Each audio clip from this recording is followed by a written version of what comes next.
This is a 5-minute demonstration on how to prepare a will at LegalWills.ca. An account has been set up and they're now going to step through the will service. The first page is just an introduction. There's 10 steps to preparing a will. The personal details was set up when we created the account, and as you see on the left hand side there's help on every page. The first question is the marital status. So we're going to make this person married and they're going to have a child, no grandchildren. We're going to enter the name of the spouse, and this is going to make sure that we're guided the appropriate way through the service. This person has a wife, enter that, and they're going to have one child. For the purposes of this demonstration, we're going to make the child a minor. That means we're going to be prompted to name a guardian for them and set up a trust for them later on in the service. We can also enter any deceased family members, like children who have previously died, or other people to be included in the will, like nieces and nephews. We don't have to enter them there. So remember, the child was a guardian, so we have to name the child was a minor, so we have to name a guardian for that child. We're going to enter that person here as well as a backup.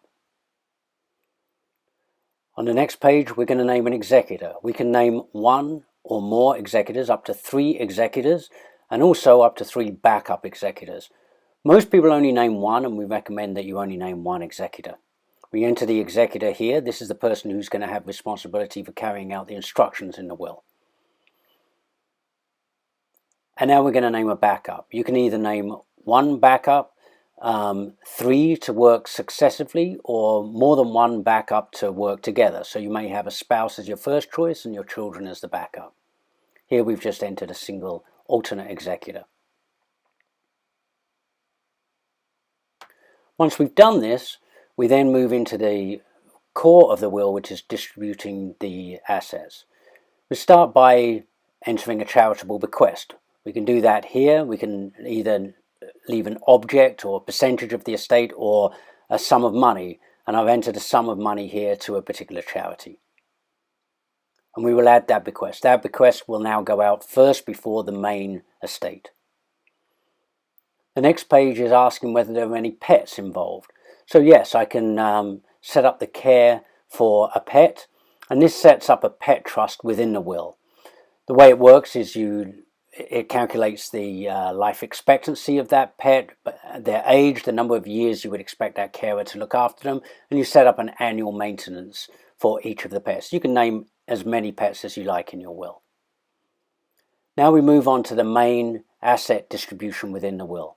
So here I can either leave everything to my spouse, or I can create specific bequests to a particular individual and then everything else to the spouse. If I wanted to create a specific bequest, it could be like my car to a particular individual, or a sum of money to a grandchild, or something like this.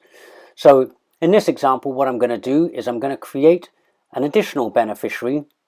This one's going to be a nephew of mine, and I can leave that nephew a specific item that they may treasure. There's no limit to the number of specific bequests that you can set up. So in this case, I'm going to leave my guitar. My nephew loved my guitar. I'm going to leave that particular item to the nephew. Add this bequest. That could also, as I say, be a sum of money. Everything else is going to go to the spouse. And now I'm going to have an alternate plan in case my spouse was to predecease me, and that will go to the children. If my spouse and child both predecease me, then I'm going to leave everything to a charity.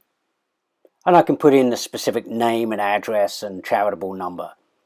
It's going to check, the service is going to say, well, did you include your family? It's going to check for that.